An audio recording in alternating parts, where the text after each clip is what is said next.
কানপুর টেস্টের চতুর্থ দিন শেষে বড় বিপদেই পড়েছে বাংলাদেশ দল।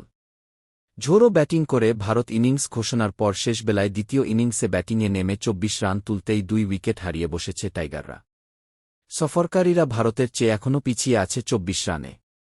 আজ সোমবার ৩০ সেপ্টেম্বর গ্রিন পার্ক স্টেডিয়ামে বাংলাদেশ প্রথম ইনিংসে অল আউট হয় ২৩৩ রান করে।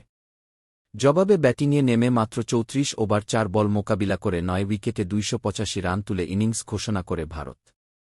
লিড নেয় ৫২ রানের।